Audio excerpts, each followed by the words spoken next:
Et dans la descente de Jérusalem, ce qui s'est passé,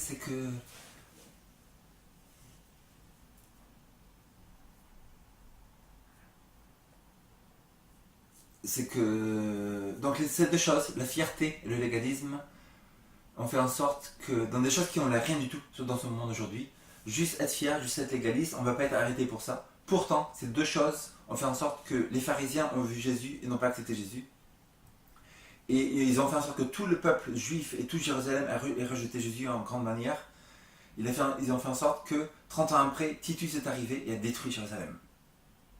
Comment ça s'est passé? L'empereur a entouré la ville et pendant un moment, les armées de Titus se sont retirées.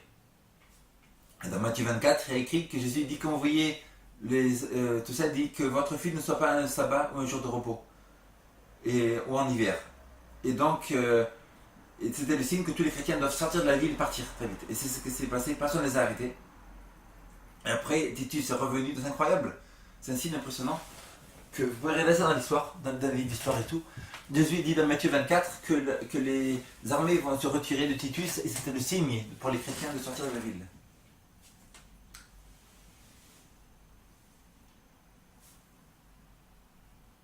Et après,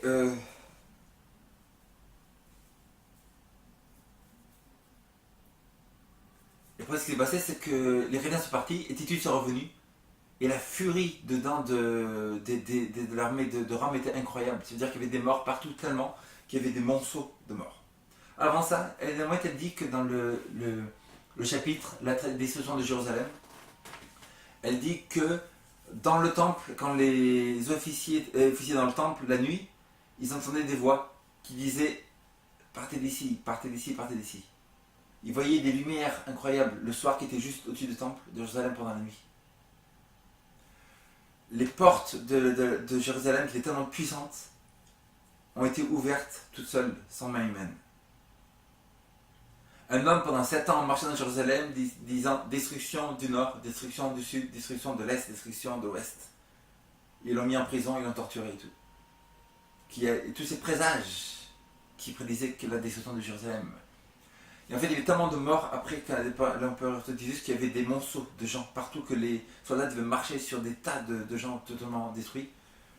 Les gens se sont réfugiés dans le temple de Jérusalem. Et en fait, Titus a voulu garder le temple. Mais la destruction était tellement grande dans le temple qu'elle a dit qu'il y avait comme un ruisseau de sang qui sortait du temple. Imaginez-vous. Les gens disent que Dieu est amour, mais Dieu est jugement aussi.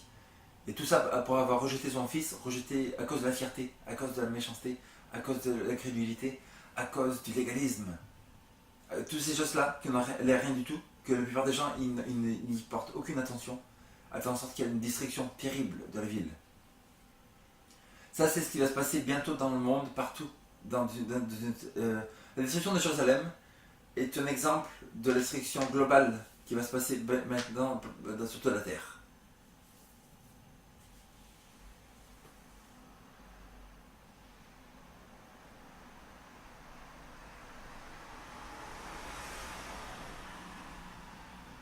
Et donc, bientôt toute la terre va avoir ce genre de destruction aussi, car les jugements de Dieu vont venir. Si vous êtes incrédule, si vous ne lisez pas la Bible, si vous ne cherchez pas ce qu'est la vérité, si vous ne comparez pas, si vous croyez les évolutionnistes, vous devez comparer avec la Bible, si c'est vrai ou pas, et être honnête. Si vous êtes honnête, une personne honnête va toujours arriver à la Bible. C'est pour ça qu'il n'y aura aucune excuse au jugement.